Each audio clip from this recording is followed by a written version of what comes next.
우리 하나님 말씀 보도록 하겠습니다. 창세기 47장 9절 말씀입니다. 제가 읽겠습니다. 창세기 47장 9절 말씀. 우리 성도들 다 같이 읽겠습니다. 우리 같이 읽어볼까요? 야곱이 시작. 야곱이 바로에게 아라되 내 나그네 길의 세월이 130년이니이다. 내 나이가 얼마 못되니 우리 조상의 나그네 길의 연조에 미치지 못하나 험악한 세월을 보내었나이다 하고. 아멘. 여러분, 우리 오늘 말씀 우리 여재 목사님, 아마 저희 교회에서 제일 많이 말씀 전하신 목사님일 거라는 생각이 드는데요. 그만큼 여러분 주님이 귀하게 쓰시고 저도 주 안에서 참 사랑하는 우리 동역자 목사님입니다. 우리 선한 목자기 선교 담당 목사님이신데요. 우리 여재 목사님 여러분 초청할 때 여러분들 사랑과 환영의 박수 해주기 바라겠습니다.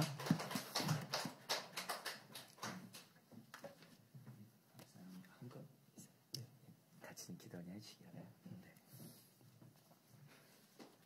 잠깐 기도하고 시작할까요? 네. 주님 고맙고 감사합니다.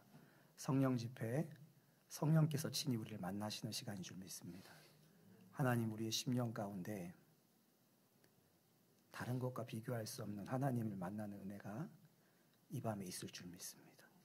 우리의 마음을 여시고 주님을 만나는 하나님의 복이 각 사람에게 임할 수 있도록 도우소서. 오늘 하나님 앞에 마음의 중심을 담아서 하나님 물질을 드리는 것이 아니라 물질 속에 담긴 중심을 드리는 성도들의 고백을 들으소서. 하나님께서 기뻐하시는 대로 응답하시고 하나님이 살아계심을 경험할 수 있도록 도우소서. 함께 하실 주님을 경배하고 찬양하며 예수님의 이름으로 기도합니다. 아멘. 네. 여러분 반갑습니다. 제 목소리 잘 들리시나요? 네. 오늘 본문에 등장하는 야곱은요, 그의 나이 130세가 되었을 때 인생의 큰 변곡점을 만나게 됩니다. 원래 그가 살고 있던 땅에서, 그의 고향이라고 생각되는 땅에서 떠나서 이집트로 이사하게 되죠. 사실은 죽은 지 알았던 아들인 요셉이 살고 있는 이집트로 가서 그 재난을 피해서 살게 되는 것인데요. 그때 이 야곱이 이집트로 넘어간 다음에 요셉 때문에 이집트의 왕인 파라오, 우리 성경에는 바로라고 나오죠. 바로를 만나는 사건이 등장합니다. 그리고 바로를 만나서 바로 앞에서 자신의 130년의 인생을 뒤돌아보며 자신의 인생이 어땠는지를 이야기하는 장면이 나오는데요. 그 장면이 바로 오늘 우리가 읽었던 본문입니다. 제가 다시 한번 읽도록 하겠습니다. 내 나그네 길의 세월이 130년이니이다. 내 나이가 얼마 못되니 우리 조상의 나그네 길의 연조에 미치지 못하나 험악한 세월을 보내었나이다. 야곱이요, 자신의 삶 130년을 돌아보면서 내 삶이 험악했어요 라고 고백하고 있습니다. 그런데 야곱의 인생을 그냥 표면적으로 결과적으로만 보면 상당히 다른 모습을 보게 됩니다. 사실 야곱은요, 상당히 성공한 거부였습니다. 굉장히 많은 재산을 축적했고요. 그냥 재산을 많이 축적한 것이 아니라 그것이 당대의 한 족속이 되어서 족장이 되어지게 됩니다. 뿐만 아니라 야곱은 자신의 마음을 뒤흔든 사랑을 만났고요. 그 사랑과 열애 끝에 한 가정을 이루게 되는 성공도 거둡니다. 당대의 사람들에게 축복이라고 하면 자녀를 많이 얻는 것입니다. 그런데 야곱은요, 굉장히 많은 자녀를 얻게 되어집니다. 그러니 지금 우리가 손에 꼽으면서 이렇게 하면 성공한 거지 라고 하는 일들을 모두 거둔 사람이 누구냐면 야곱입니다.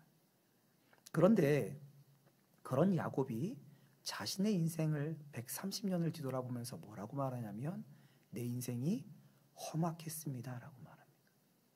오늘 본문에 이 험악한이라고 번역된 이 원래 원어는 워라임이라고 하는 단어인데요. 이 단어의 뜻은 사악한, 악한, 불쾌한, 행복하지 않은, 고통스러운 뭐 이런 단어들로 번역이 가능한 원어입니다.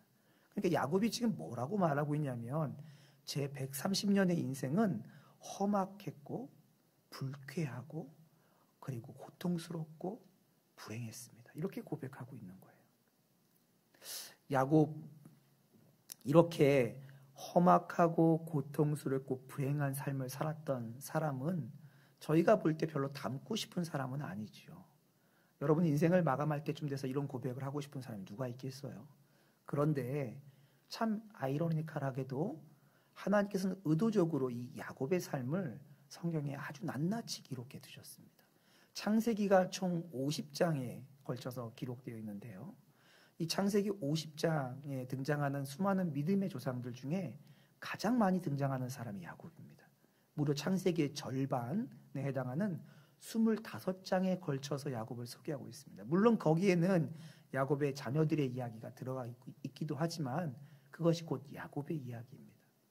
왜 하나님은 굳이 이렇게 모델이 될 것 같지도 않은 야곱의 삶을 성경에 낱낱이 기록해 두셨을까요? 왜냐하면 이 야곱의 삶이요, 저의 삶과 여러분의 삶과 너무나 닮았기 때문에 그래요. 우리가 별로 좋아하지 않아요, 야곱의 삶을. 그런데 비춰보면 내 삶과 똑같아요. 그래서 하나님이 야곱의 삶을 낱낱이 기록해서 우리로 하여금 하나님이 하시고자 하는 이야기를 그 삶에 비춰서 이야기하고 있는 것입니다. 오늘 야곱의 삶을 좀 함께 살펴보려고 하는데요. 야곱의 삶을 살펴보기 전에 한 가지 결론을 내리고 좀 시작할 것이 있는데, 야곱이 그의 험악한 삶을 살게 된 것은 그냥 하나님 없는 삶이었기 때문이다. 그거 아니에요. 성경은 우리에게 뭐라고 말하냐면 야곱은 믿음의 조상이고 야곱은 하나님께 선택받았고 축복과 약속을 받았던 사람이라고 말하고 있습니다. 야곱은요, 엄마의 뱃속에 들어있을 때부터 하나님의 선택을 받았습니다. 쌍둥이로 태어났는데 그에게 형이 있었거든요. 근데 형이 아닌 둘째인 야곱을 하나님이 선택해서 하나님의 약속을 이어가시기로 선택하셨습니다. 여러분, 그 야곱은요, 이름이 바뀌게 되던데요. 그 이름이 바뀐 사람들이 성경에 좀 등장합니다. 여러분 아시지요? 아브람이 아브라함으로 바뀌었고요. 그렇죠? 시몬이 베드로로 바뀌었습니다. 사울이 바울로 바뀌었습니다. 여러분, 하나님의 이름을 바꿔주신 사람들은 어떤 사람들이죠? 하나님의 특별한 목적을 가지고 하나님의 특별한 일을 하게 한 사람이 하나님 이름 바꿔주신 사람들이잖아요. 근데 야곱도 이름을 바꾸셨어요. 야곱을 이스라엘로 바꿔주셨죠. 또 야곱은요, 하나님의 약속과 축복을 받은 사람입니다. 그가 베델에서 꿈꾸면서 하나님을 만나게 되는데 하나님께서 그의 할아버지였던 아브라함에게 주셨던 그 놀라운 약속을 그대로 하나도 빠지지 않고 그대로 똑같이 약속한 사람이 바로 누구예요? 야곱입니다. 그러니 하나님 앞에 야곱은 어떤 사람이에요? 하나님 선택받았고 축복의 약속을 받았고 그 이름이 바뀌어진 사람이에요. 그런데 그가 그의 인생을 뭐라고 말해요? 내 인생이 험악하고 고통스럽고 불행했습니다. 이렇게 고백하고 있는 거예요. 어떤 분들은 이런 이야기를 들으면, 야곱이 하나님 만나기 전에, 하나님 앞에 마음을 돌이키기 전에, 하나님과 깊은 만남과 자람이 있기 전에 불행했구나, 이렇게 생각하실 수도 있겠지만, 사실 야곱의 삶 가운데 드러난 대부분의 불행함은 언제 나타났냐면 야곱이 베델에서 하나님을 만나고 하나님의 축복과 약속을 받은 다음에 거의 대부분이 다 일어났습니다. 더 특별한 것은 뭐냐면 야곱의 인생 중에 정말 비참하다, 가장 비참하다라고 하는 일들은 언제 일어나냐면 그의 이름이 야복 강가에서 야곱에서 이스라엘로 바뀌고 난 다음에 일어났습니다. 그러니 야곱이 하나님을 안 만났기 때문에, 하나님의 약속을 안 받았기 때문에 불행한 인생을 살았던 건 아니에요. 근데 성경은요, 이 창세기 이 25장에 걸쳐서 야곱의 인생을 소개하면서 야곱이 불행했던 이야기를 설명하고 있는데, 야곱이 불행했던 이유가 뭔지 아십니까? 야곱이 불행하고 험악한 삶을 살았던 대부분의 이유가 그의 가정에서 비롯되었습니다. 그의 부모와의 관계에서, 그의 형제와의 관계에서, 그의 배우자와의 관계 가운데, 그리고 그 배우자의 가족들인 친척들과의 관계 가운데, 그리고 마지막으로 그의 자녀와의 관계 가운데서 나타난 어려움과 낭패와 시련을 통해서 그의 인생이 험악했어요. 분명히 하나님 약속도 받고 축복도 받고 이름도 바뀌었는데 그의 인생은 불행했단 말입니다. 험악했어요. 여기서 우리는 질문을 하지 않을 수가 없죠. 그렇죠? 그러면 하나님의 선택과 축복과 약속과 이름이 바뀐 그 사람이 왜 불행했냐고요. 이 질문을 꼭 해야 되겠죠. 성경이요, 저희에게 야곱의 인생이 왜 그렇게 험악하고 불행했는지에 대해서 한 단어로, 한 문장으로 설명해 주지는 않습니다. 대신 성경은 야곱의 삶을 하나하나 사건 우리에게 낱낱이 들려줘요. 보여줘요.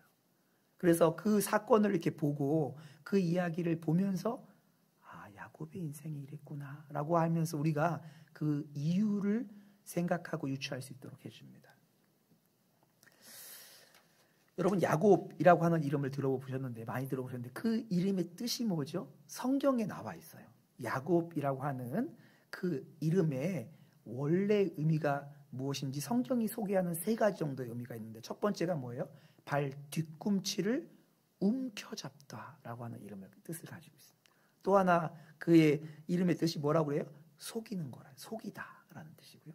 그래서 그를 어떻게 불러요? 사기꾼, 이렇게 그의 이름을 부르기도 합니다. 그러니까 야곱이라는 이름은요, 발 뒤꿈치를 움켜잡고 속이고 사기꾼의 역할을 하는 그런 이름을 가지고 있어요. 근데 야곱은 정말요, 자기 이름처럼 살았습니다. 야곱은 언제나 자기가 보기에 정말 좋은데, 야, 저거 정말 괜찮다라고 하는 게 있으면요, 어떤 방법을 사용해서든지 속이는 일을 하든지 아니면 교활한 방법을 쓰는 것을 마다하지 않고 그것을 자신의 삶 가운데 움켜잡는 사람이었어요.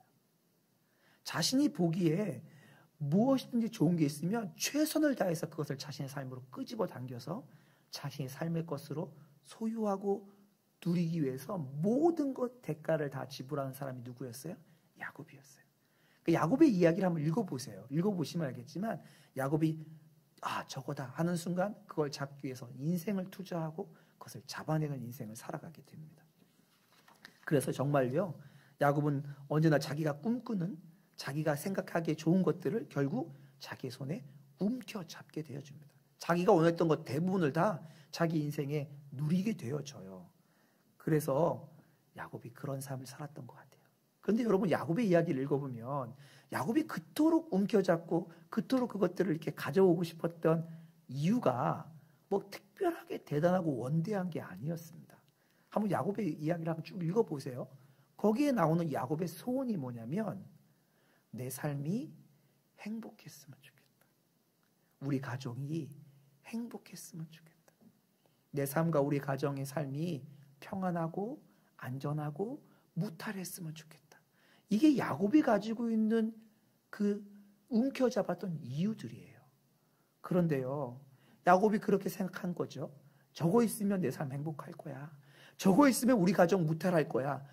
저것만 성공하면 내 앞길은, 우리 가정은 보장된 미래를 만나겠구나 하는 것들을 모든 방법을 다 소유해서 움켜잡았는데, 그래서 결국 그것을 다 소유하게 되었는데, 그렇게 움켜잡을수록 그의 가정과 그의 삶이 불행했습니다.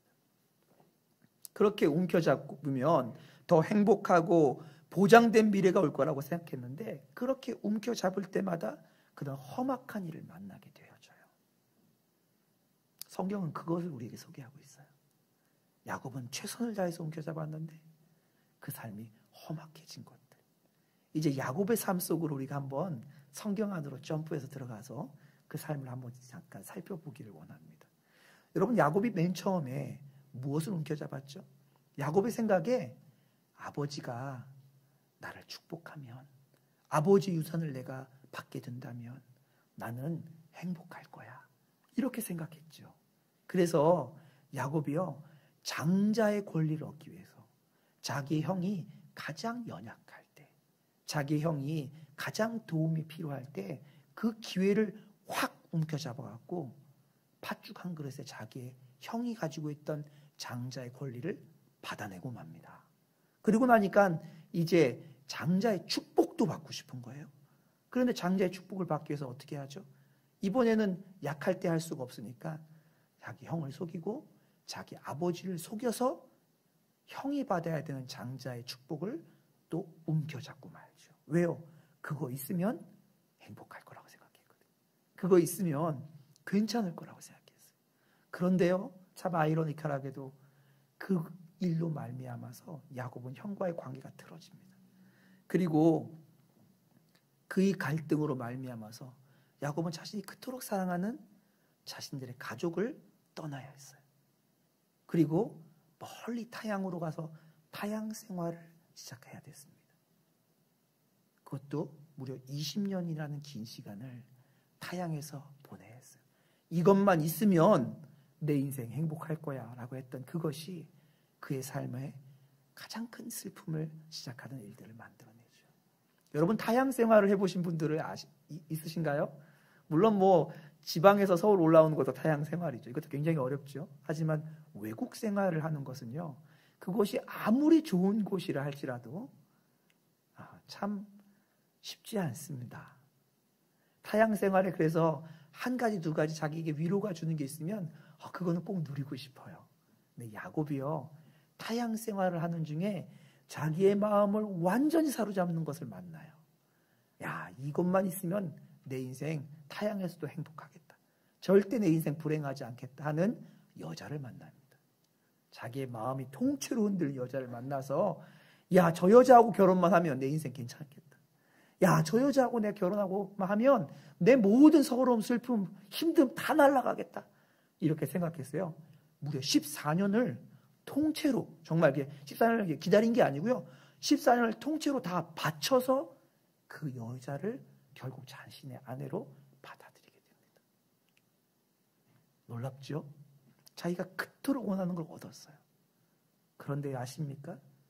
그 여자를 자신의 아내로 받아들이기 위해서 14년을 사용하고 그렇게 그 여자랑 결혼을 했는데, 그가 여자랑 결혼하는 과정 가운데 피할 수 없게 받아들이게 된 또 다른 여자, 자신의 아내의 언니죠. 첫 번째 자기의 아내가 된 사람, 그리고 그 두 여자를 따라온 여자들과 함께 또 잠자리를 갖게 되면 첩이 되죠. 이 배우자들과의 관계 가운데 야곱은 말로 할 수 없는 큰 어려움을 겪습니다. 그 여자하고만 결혼하면 행복할 것 같았는데요, 야곱은 그 여자랑 결혼함으로 말미암아 배우자와의 관계에서 말로 다 할 수 없는 심각한 아픔과 험악한 시간을 보내게 되죠. 그렇게 야곱이 그것만 있으면 괜찮겠는데 했는 것들이 자신에게 아픔을 줄 때 20년 동안 제가 타향생활을 했다고 말씀드렸잖아요. 근데 여러분, 사실 야곱은요, 타향생활에서 성공할 수가 없는 인생이었어요. 제가 왜 이런 말씀드린지 아십니까? 여러분, 다른 나라 가서 사기를 당해 본 적 있어요? 원래 다른 나라 가면요, 가진 게 없어서 가진 거 사기당하면 망하는 거예요. 그런데 야곱이 이 타향생활 하는 동안에 그의 직장에 관련돼서 무려 10번을 넘도록 사기를 당합니다. 그러니까 20년 동안 10번 넘게 사기당한 사람이니 성공할 리가 있어요, 없어요? 없지요. 근데 기가 막히게도 하나님이 이 야곱을 축복해 주셔서 말도 안 되는 방법으로 그 타향생활 20년 기간 속임수를 사기를 10번이나 넘게 당하고 나서도 그 애가 부자가 됩니다. 그래서 야곱이 이제 어떤 마음을 품었냐면, 야, 하나님이 기가 막히게 준 이 내가 가지고 있는 재물, 이 재물만 좀 잘 지킬 수 있다면, 이 재물이 나한테만 그대로 좀 보존되면 내 생활 보증받겠다. 우리 가정 그냥 그 정도로 좀 보장받을 것 같아. 이런 마음이 들었던 거예요. 왜요? 그 재물을 못마땅하게 여기는 사람들이 주변에 있었거든요. 장인과 그의 가족들이 못마땅하게 여겼어요. 그래서 어떻게 하면 이 재물을 지킬까? 이 마음을 갖고 있다가 자기가 생각할 때 제일 좋은 방법을 떠올립니다. 야, 이렇게 하면 내 재물, 내가 하나님의 축복을 얻게 된 이 축복을 내가 지킬 수 있겠구나 하는 것을 고민하다가 결론을 딱 내리게 되죠. 그 결론이 뭡니까? 야반도주예요. 장인과 가족들 모르게 도망가는 거예요. 그래서 정말 자기가 생각하기에 자기가 재물을 지킬 수 있는 최선의 방법을 선택했고 그 방법을 따라 도망가게 됩니다. 이렇게 하면 나를 지켜줄 요 재물이 지켜질 것 같아. 근데 결과가 어떻게 되십니까? 어떻게 된지 기억하시나요? 그 이야기를 전해들은 장인이요. 자기의 장인의 형제들을 다 끌어모아가지고 그 야반 도주한 것처럼 도망간 자기의 사위를 쫓아오는데 며칠을 쫓아오는지 아십니까? 7일을 쫓아옵니다. 여러분, 도망간 사람을 쫓아오는 마음의 심정이 어떻죠, 보통? 만나면 허그해줘야지, 뭐 이런 거 아니잖아요? 만나기만 해봐라, 그냥 이렇게 마음을 품고 쫓아가는데, 쫓아가는 게 30분만 쫓아가도 열이 받는데요. 며칠을 쫓아갔다고요? 7일을 쫓아갔어요. 그러니 이 장인과 쫓아가는 사람들의 마음이 어떻겠습니까? 험악하지요. 정말 상황이 엄청나게 험악한, 이 재산만 지키면 될 거라고 생각했는데 말로 할 수 없는 험악한 상황을 만나게 됩니다. 사실 가정 안에서 피비린내 나는 싸움이 날 뻔했죠. 하나님이 극적으로 개입하셔요. 그래서 그 극적인 개입 때문에 가정 안에서 피비린내 나는 싸움이 안 일어났으니 망정이지, 사실은 야곱은 이것만 하면 괜찮겠다 했던 일이 더 큰 낭패로 나타났던 거죠. 그렇게 자기를 쫓아왔던 장인과 그 친척들과의 관계 문제가 해결이 되었어요. 이제 괜찮으려 했는데 더 큰 문제가 나타났네요. 지금까지 자신을 그렇게 두렵게 만들었던, 자기가 속여서 형의 걸 다 빼앗았던 자기 형이 자기를 만나러 온다는데 그냥 오는 게 아니고 군사 400명을 데리고 온다는 소식을 듣게 됩니다.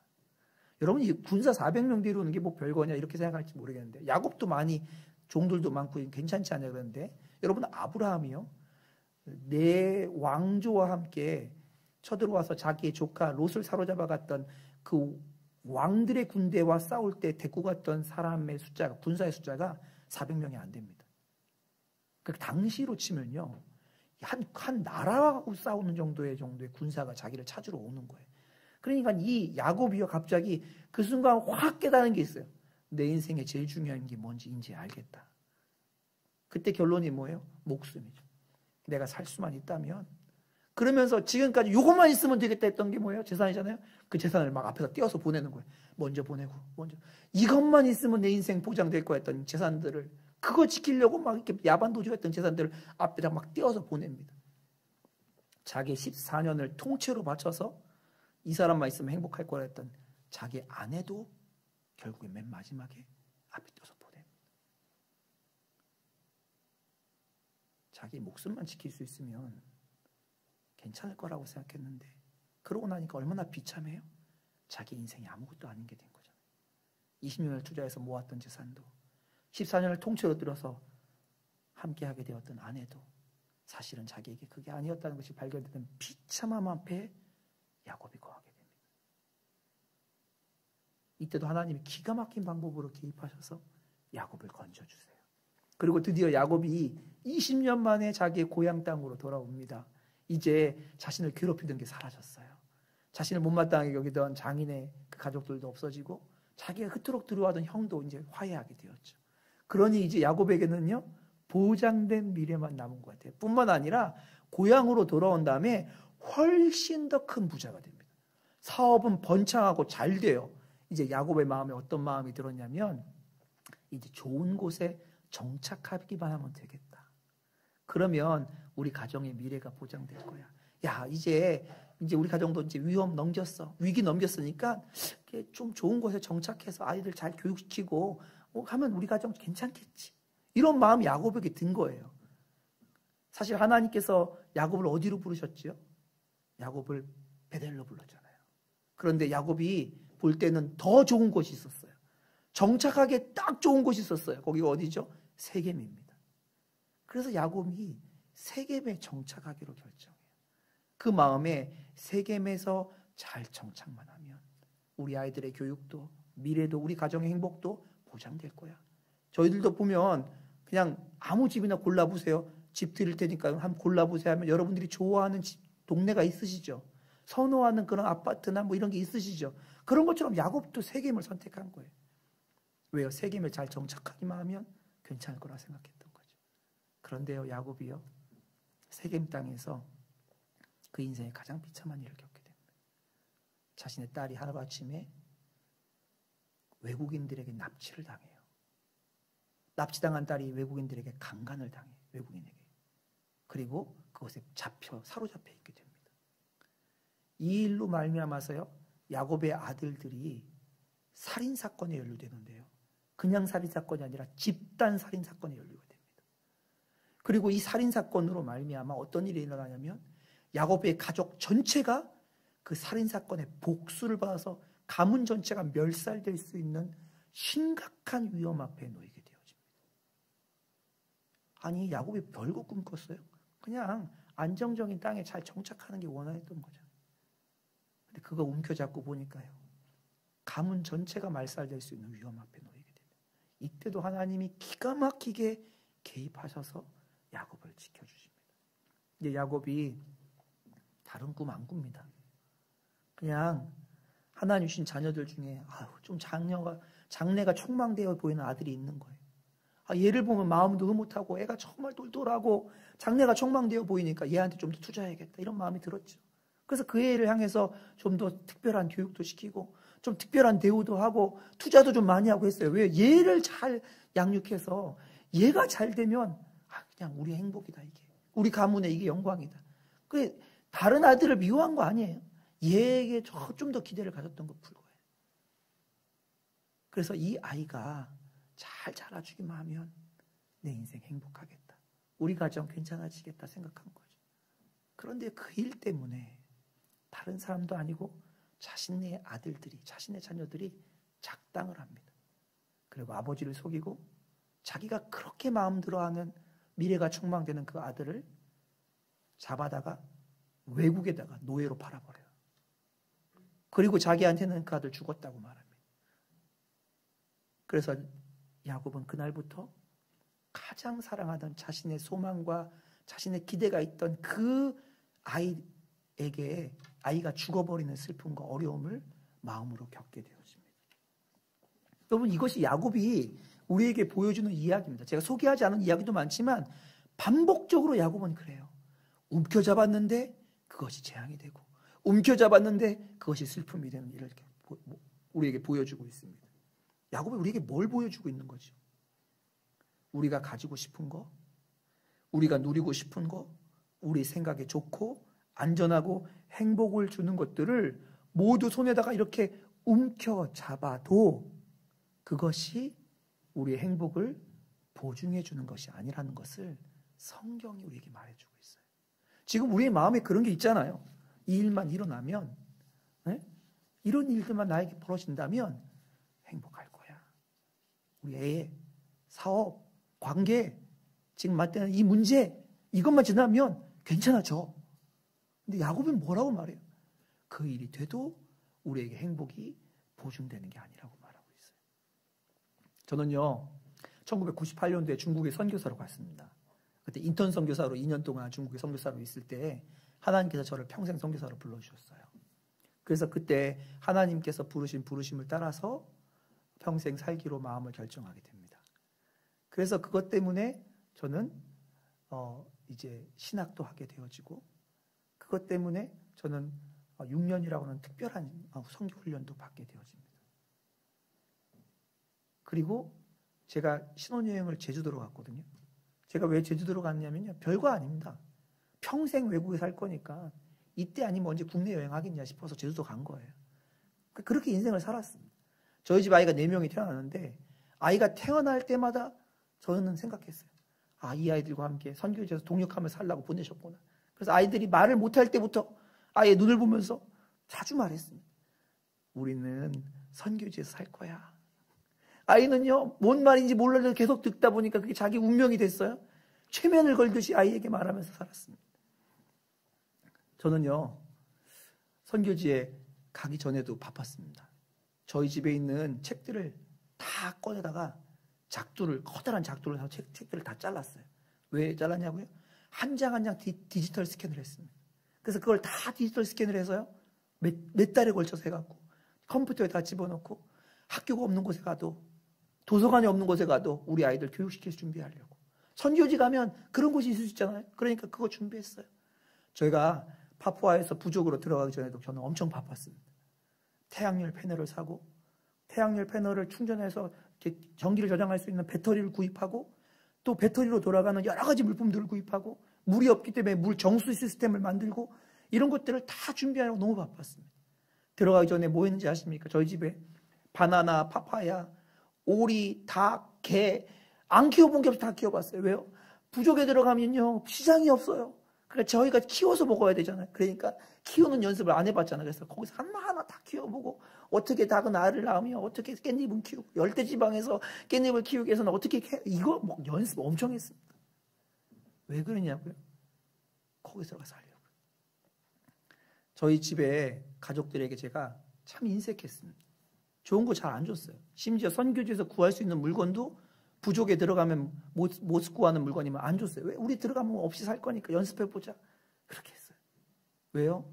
그렇게 연습하고 그렇게 살아가면 선교지 부족 안에 들어갔을 때도 어려움 없이 살 수 있을 거야. 그러면 성공할 수 있을 거야.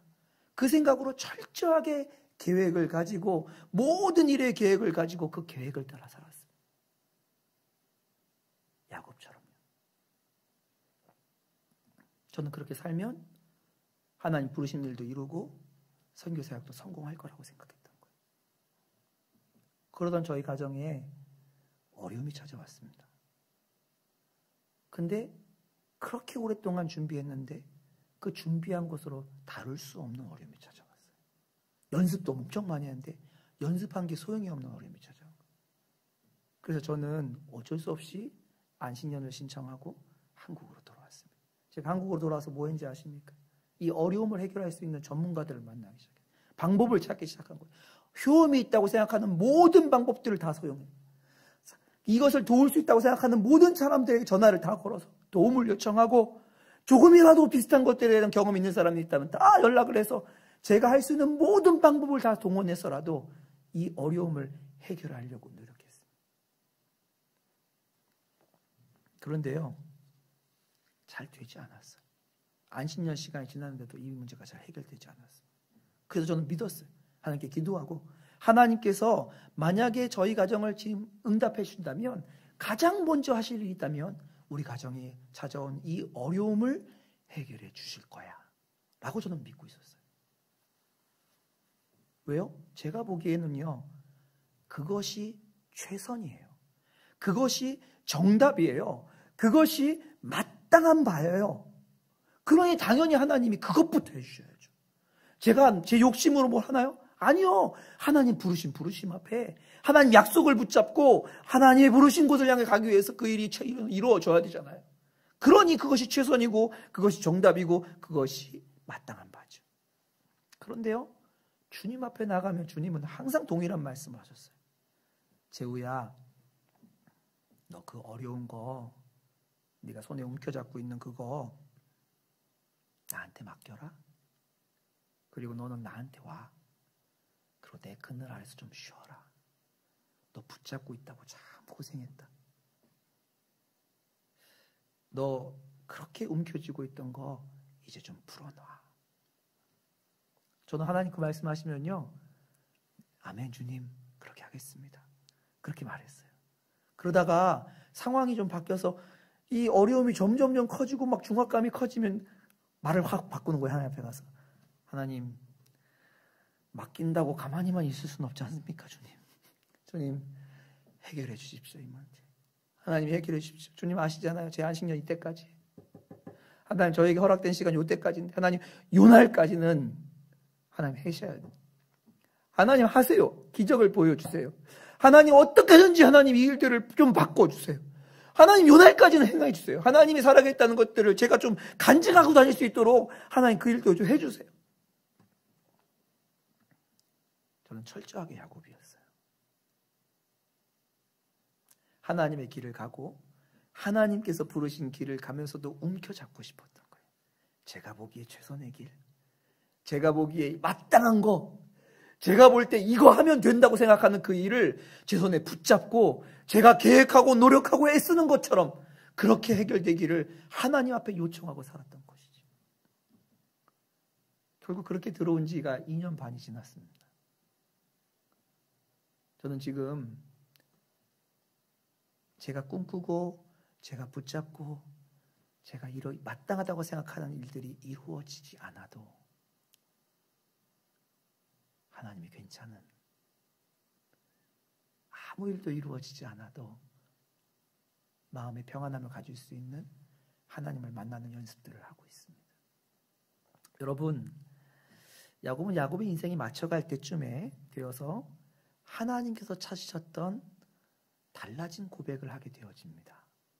여러분, 야곱의 이름이 뭘로 바뀌었죠?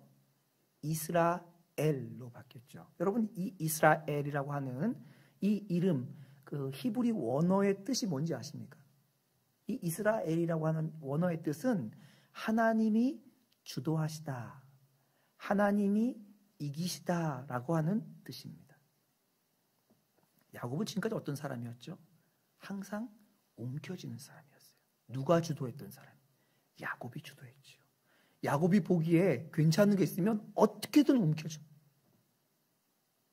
야곱이 보기에 이거만 있으면 괜찮겠다고 했으면 어떤 대가를 지불해도 얻어내는 사람이었잖아요. 하나님이 주도하시기보다는 야곱이 주도했던 사람이에요.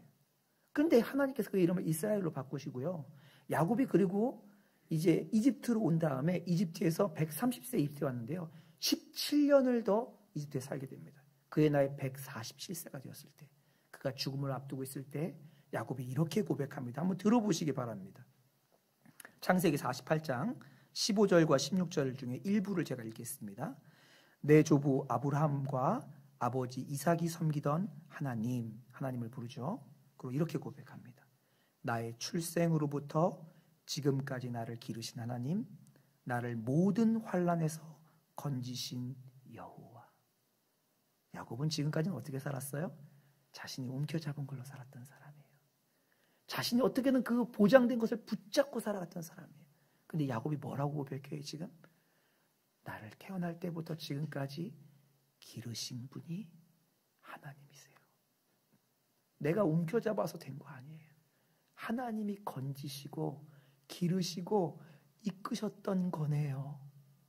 이 고백을 드디어 하게 되었습니다. 야곱이 아마 움켜잡았던 그 손을 좀 놓았던 것 같아요. 여러분, 굉장히 성경을 보면 아이러니컬한 것 중에 한 가지가 야곱의 130년 이집트로 이동할 때까지의 인생의 야곱의 고난의 이야기들이 아주 세세하게 기록되어 있습니다. 그런데 야곱이 이집트로 이동한 다음에 17년간의 삶에 대한 험난한 세월에 대한 기록은 전혀 없어요. 아마 야곱이 이때 바뀐 것이 아닌가 싶은 생각이 있습니다.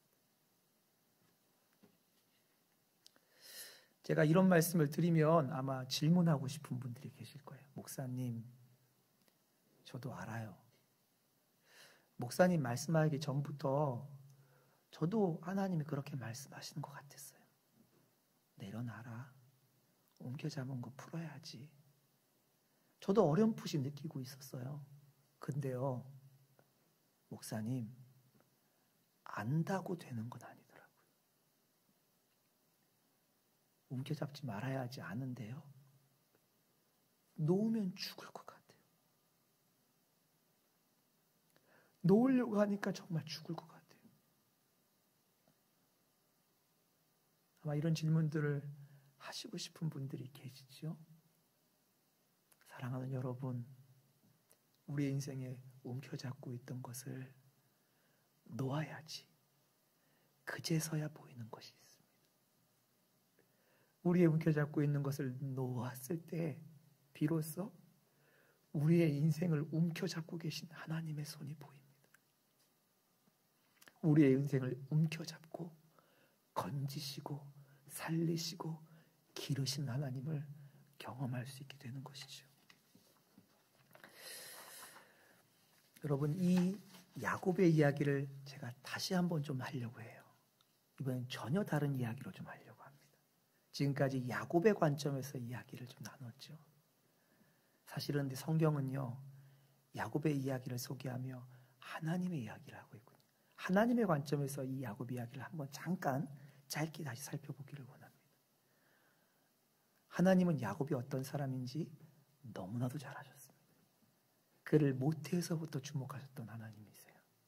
그가 움켜잡는 자이고 속이는 자이고 사기꾼이고 어떤 비열한 방법을 써서라도 자기가 원하는 것을 이렇게 얻어내고야만 하는 사람인 것을 누구보다도 잘 아시는 분은 하나님이셨어요. 그런데요, 그럼에도 불구하고 하나님이 그 야곱을 선택하셨어요. 그리고 야곱의 이름을 바꿔주셨어요. 야곱에서 이스라엘로 바꿔주십니다. 제가 이스라엘의 이름이 무슨 뜻이라고 그랬죠? 하나님이 주도하시다, 하나님이 이기시다 라고 하는 뜻이라고 그랬잖아요. 근데 야곱을 한번 보세요. 사실 야곱의 130년간의 그 삶의 이야기를 보면 이 이스라엘이라는 이름은 야곱에게 제일 어울리지 않은 이름이에요. 사실 야곱의 130년간의 이야기는 무슨 이야기죠? 야곱의 실패 이야기입니다. 움켜쥔 것처럼 보이지만 야곱이 다 망가뜨려 놓은 이야기예요. 단지 야곱이 좀 시도하다가 안 됐다 이런 얘기가 아니고요. 야곱이 제일 좋은 거라고 선택해서 갖다 놓은 곳이 재앙이 되어버린 이야기. 야곱이 행한 것으로 말미암아 자신의 가정이 다 깨어져 버리고 다 망가져 버리고 산산조각 나버리고 자기의 인생조차도 낱낱이 깨어져 버린 이야기가 야곱의 이야기예요. 그냥 뭐 하다가 안 된 이야기가 아니고요. 야곱이 너무 열심히 해서 다 망가뜨려 놓은 인생, 야곱이 너무 움켜쥐어서 다 부서뜨려 버린 가정의 이야기가 바로 야곱의 이야기라고요. 야곱의 오늘 사건의 이야기들 중에 한 가지만 겪어도 얼마나 비참합니까? 근데 그것을 그냥 종합센스처럼 다 갖고 있는 것이 야곱의 가정의 이야기 아닙니까? 사실 야곱에게 가장 어울리지 않는 이름이 이스라엘이에요. 여러분, 야곱이요 하나님을 만났어요. 그리고 하나님을 그냥 만난 게 아니고 하나님을 붙잡았어요. 하나님을 촉감을 느끼면서 하나님과 힘겨루기를 합니다. 그리고 결국 야곱 어떻게 해요? 하나님 앞에 그 하나님을 만난 자리에서도 자기가 원하는 축복을 결국 받아내고 마는 사람이 누구예요? 야곱인 거예요. 그러니까 야곱은요, 야곱이 절대로 될 수 없는 이름이 있다면 그 이름이 뭘까요? 이스라엘이에요. 야곱이 절대로 받을 수 없는 이름이 뭐냐면 이스라엘이라고요. 야곱은 철저하게 자기가 주관하고 철저하게 자기가 이기는 사람이었는데 어떻게 하나님께서 이 야곱에게 이스라엘이라는 이름을 주셨을까요? 사실 하나님이 그 인생을 붙잡아 가신 거죠. 인내와 사랑으로 그 인생을 기다려 주신 거죠. 일부러 씨름하며 져주시면서까지 이스라엘이라는 이름을 주시고 그의 인생을 이스라엘 되게 바꿔 가시는 하나님의 손의 이야기가 바로 야곱의 이야기입니다. 야곱의 가정, 하나님이 개입하지 않았으면 피비린내는 살육이 일어나고 철저하게 깨어지고 모두가 비행청소년이 되고 다 망가져버릴 수밖에 없는 인생을 살았던 것이 야곱의 가정인데, 그 가정을 포기하지 않고 찾아가셔서 그 가정을 붙잡고 이끌어 오셔서 이스라엘로 만든 것이 바로 하나님의 야곱의 이야기예요. 그런데 이 야곱의 이야기가요, 야곱 한 사람만의 이야기가 아닙니다. 야곱하고 너무 똑같은 저의 이야기예요. 그리고 우리의 이야기입니다. 여러분, 야곱에게 전혀 어울리지 않았던 이름, 이스라엘이라는 이름을 야곱에게 하나님이 주셨던 것처럼 하나님이 제 이름도 바꿔주셨어요. 저에게 절대로 어울리지 않는 이름, 제가 절대로 가질 수 없는 이름, 예수 그리스도로 사는 사람, 그리스도인이라는 이름을 저에게 주셨죠. 또 여러분에게도 그 이름을 주셨죠. 우리가 예수님을 사랑하고 예수님을 따라서 순종과 복종을 드렸을 때 주신 게 아니고, 주님을 향한 대항하고 주님을 모른다 하고 주님을 배신하고 주님을 향한 신실함이 없을 그때에, 한없이 우리 것을 움켜잡고 있는 그때 하나님께서 우리가 단지 주님 앞에 믿음을 드렸다는 이유 하나 때문에 우리에게 예수 그리스도로 살아가는 사람이라고 하는 그리스도인이라는 이름을 주셨잖아요.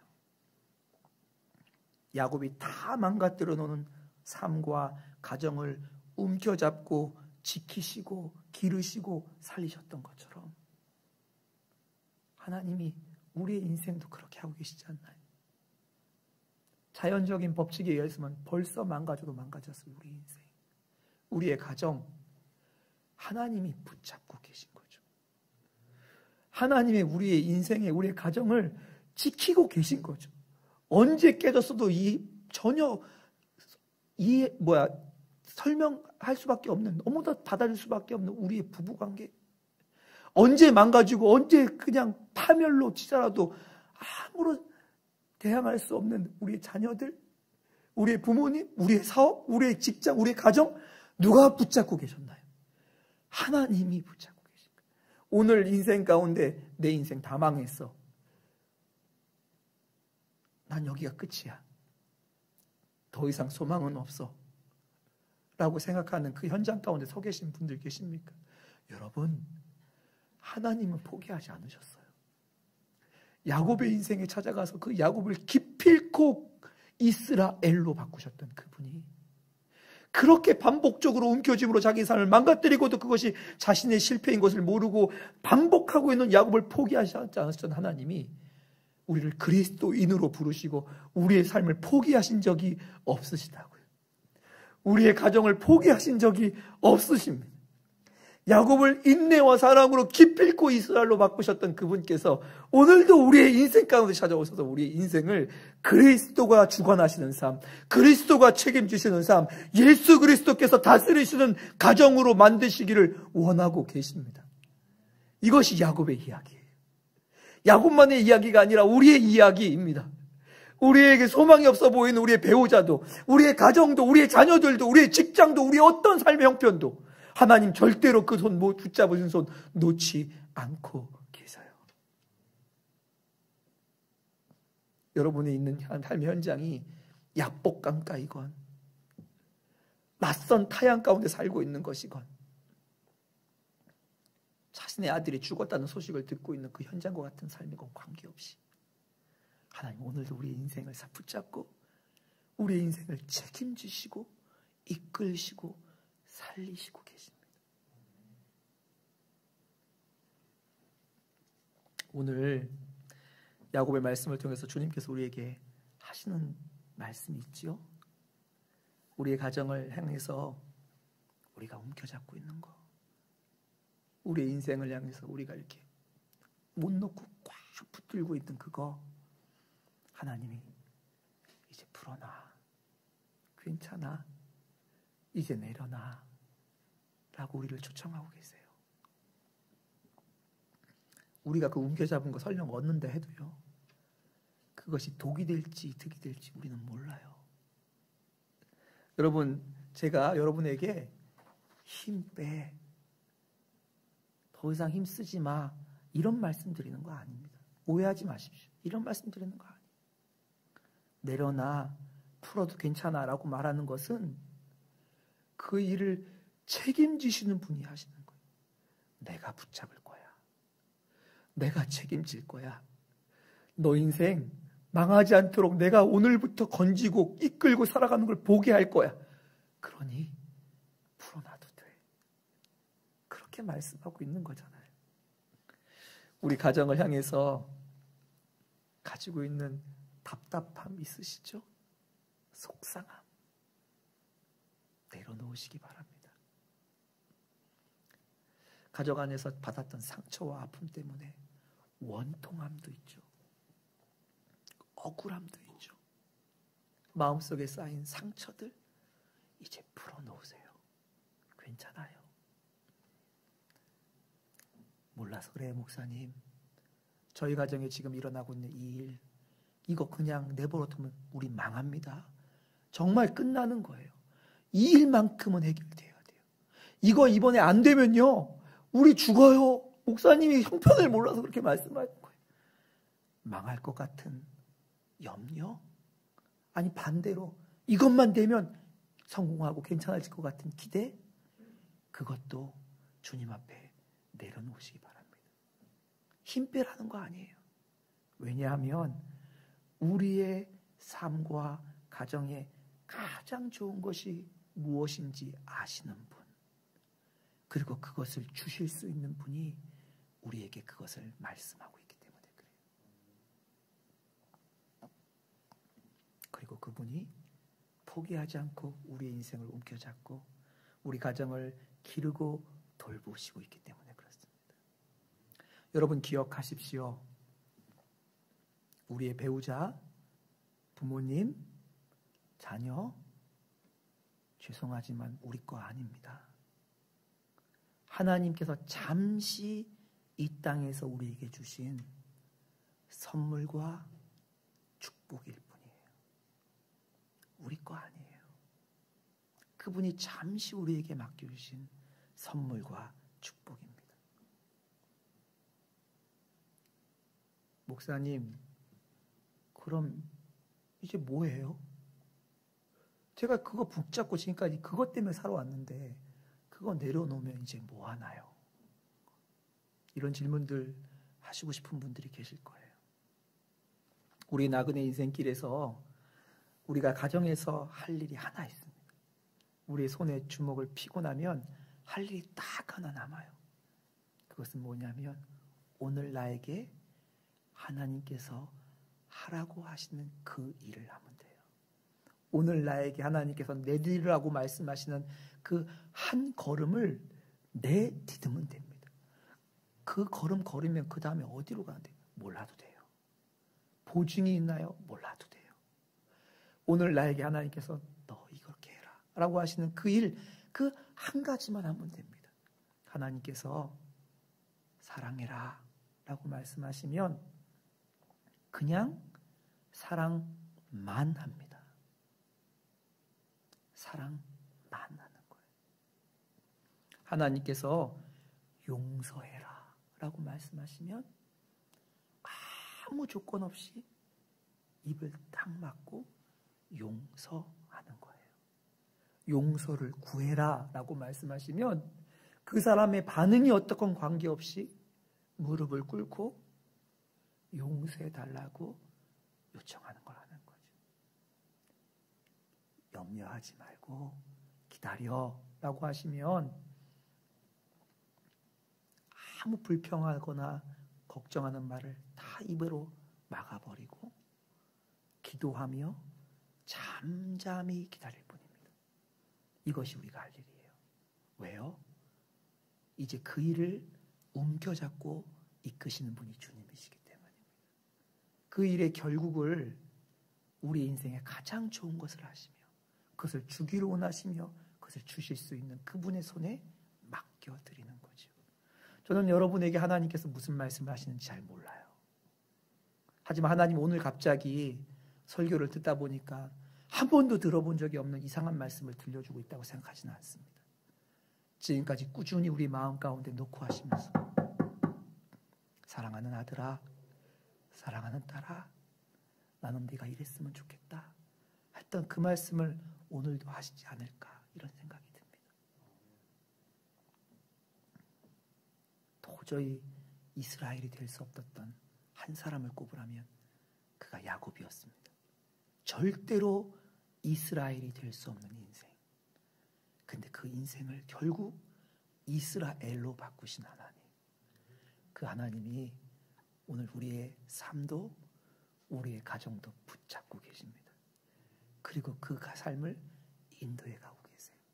저와 여러분의 삶 가운데 이 살아계신 하나님이 오늘 예배당에서가 아니라 우리 삶의 현장에서, 우리 가정 안에서, 우리 일터에서, 우리의 가장 치열한 영적 전쟁터 가운데 경험되어지고 보여지고 누려지시는 축복을 누리시기를 주님의 이름으로 축복합니다. 이 시간 함께 같이 찬양하려고 하는데요. 여러분 찬양을 노래를 따라서 부르지 마시기 바랍니다. 찬양은요 고백을 드리는 거예요. 찬양의 가사 묵상하시면서 여러분의 마음의 고백으로 하나님께 올려드리는 시간 갖도록 하겠습니다. 같이 찬양하실까요? 우리 함께 고백합시다. 주님 손에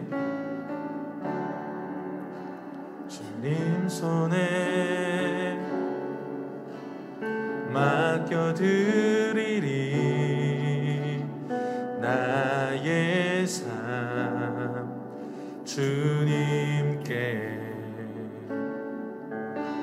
주님 손이 나의 삶 붙드네 나 주의 것 영원히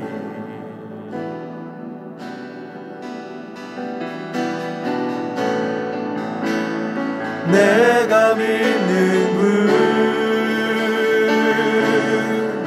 예수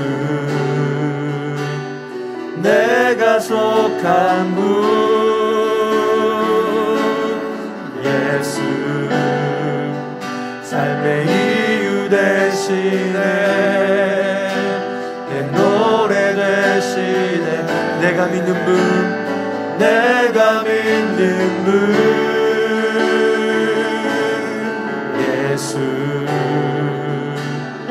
내가 속한 분 예수 삶의 이유 되시네 내 노래 되시네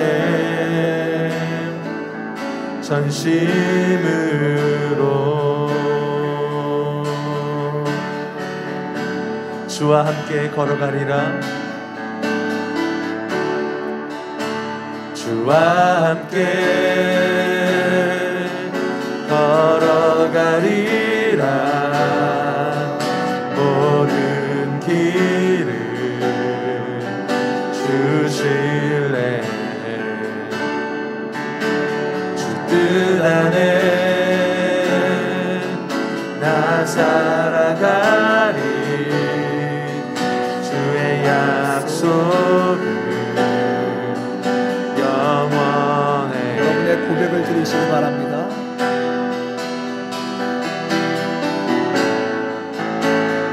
내가 믿는 분 예수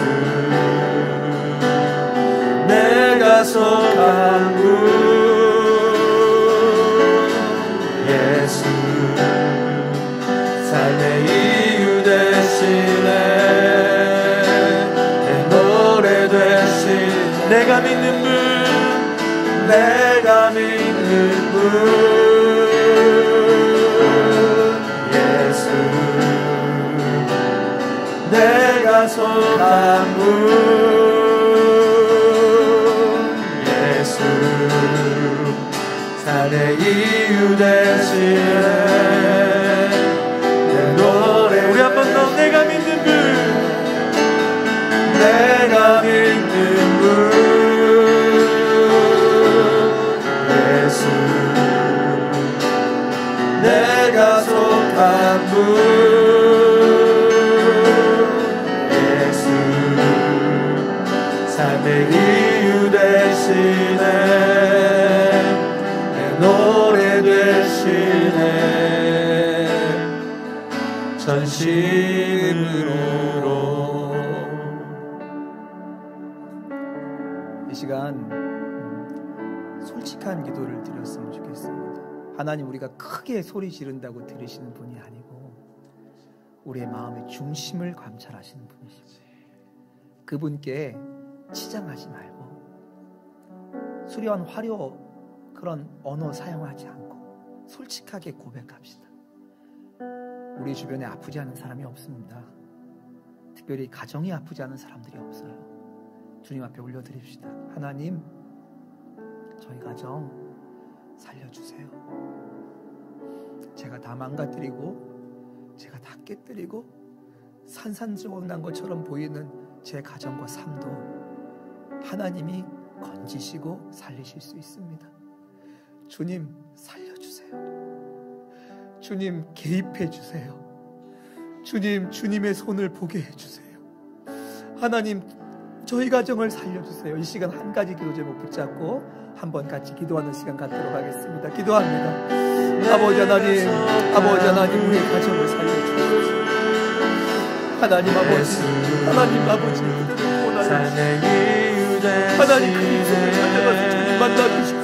생명 없는 영혼을 주님 만나주시는 은혜가 있게 하여 주시기를 기도합니다. 강박한 심령 위에 무엇이든 주님과의 만남의 은혜의 역사를 허락하여 주시기를 아버지 하나님 아버지 하나님 주님 앞에 올려드립니다. 주의 손 앞에 올려드립니다. 주님 아버지 하나님 아버지 하나님 아버지 주님 앞에 올려드립니다. 하나님 아버지 하나님 아버지 우리의 가정을 살려주소서. 하나님 우리의 가정을 살려주소서. 다 망가지고 다 깨어지고 무너진 것처럼 보이는 우리의 가정 하나님 불쌍히 여겨주소서. 하나님 아버지 나의 손을 맡기지 마시고 주의 손으로 간섭하여 주소서. 하나님 찾아가서 개입하여 주시고 하나님 아버지 건져주시고 회복시켜주는 주의 은혜를 볼 수 있도록 도와주시기를 기도하고 소망합니다. 성도들의 진실한 고백을 받으소서. 하나님 아버지 성도들의 진실한 간구 앞에 응답하여 주시기를 기도하고 기도합니다. 아버지 하나님 아버지 하나님 아버지 하나님 은혜를 도와주소서. 하나님 아버지 하나님 아버지 다 망가진 것처럼 보여지고 이제는 끝이라고 말할 수가 없는 아버지 우리가 건져주소서. 건지시고 원하시는 주의 은혜의 손을 보게 해주시옵소서. 하나님 결실을 보게 하시옵소서. 결단코 건지시고 원하시는 주의 은혜를 볼 수 있도록 은혜를 보여주시옵소서. 하나님 불평하신 주님을 경배하옵소서. 아버지 하나님 아버지 말할 수 없는 고통 가운데 있는 성도들의 눈물을 가지고 하나님 아버지 정말 아버지 누구에게도 오픈할 수 없는 하나님 우리 삶에 있는 마음 아버지 정말 저절과 낭패 앞에 우리를 건지시옵소서. 하나님 코로나의 구멍이 없을 거야. 코로나의 구멍이 우리의 절망 가운데 찾아와주소서. 아버지 하나님 아버지 하나님 아버지 하나님 아버지 하나님 축복합니다. 주여 우리를 불쌍히 여기시옵소서. 하나님 우리 가정 앞에 아버지 소망이 주님 우리를 살려주소서. 거칠어서 회복시켜주소서. 아버지 살려주소서. 아버지 하나님 아버지 하나님 주님을 경배합니다. 하나님 아버지 하나님 성령을 가정 가운데 찾아가서 우리 역사를 허락하여 주소서. 하나님 회복해 하시는 주의 은혜를 보게 하소서.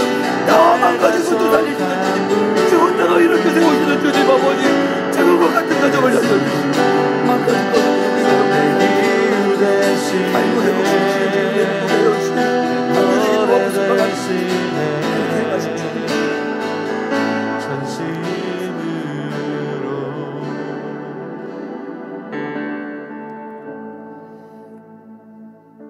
두 번째로 기도할 제목은 주님 우리가 움켜잡고 있는 것들을 놓을 수 있는 은혜를 주소서. 손에 움켜잡고 죽을 것처럼 못 놓고 있던 그것들 주님 앞에 풀어놓을 수 있는 은혜를 허락하여 주십시오. 주님이 말씀하셨습니다. 수고하고 무거운 짐진 자들아 다 내게로 오라. 내가 너희를 쉬게 하겠다고 말씀하셨습니다. 하나님 약속을 의지하여서 주님 앞에 간구합시다. 주님 믿음으로 고백하는 저의 믿음의 고백을 받아주십시오. 죽을 것 같이 붙잡고 있던 아버지 움켜쥐었던 것들을 놓고 우리 인생을 움켜잡고 계시던 주님을 만나는 은혜의 역사함을 경험하게 하여 주옵소서. 주님의 이름 한번 부르시고 간절히 기도하도록 하겠습니다. 주여 아버지 하나님 아버지 하나님 아버지 하나님 아버지 하나님 우리 삶 가운데 움켜쥐고 있는 것들이 놓여지는 은혜를 하나님 아버지 수고하고 무거운 짐진 등 하나님도 움켜쥐고 살아가는 우리 인생 가운데 하나님 우리 인생을 도와주는 내가 하나님 우리가 아버지 하나님 내가 믿는 이 시간 한번 놓아볼까 믿음의 고백으로 나오는 성도들의 아버지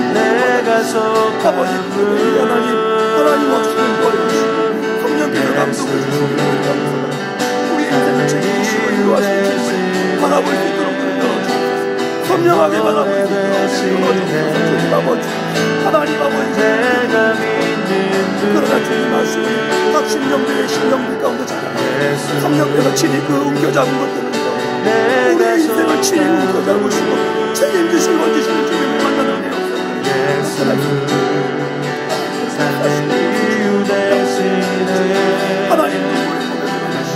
하나님 아버지에게 하나님 아버지 주님께 돌아와요. 내가 믿는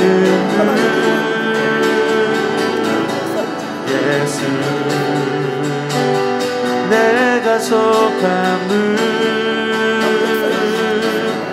예수 삶의 이유 되시네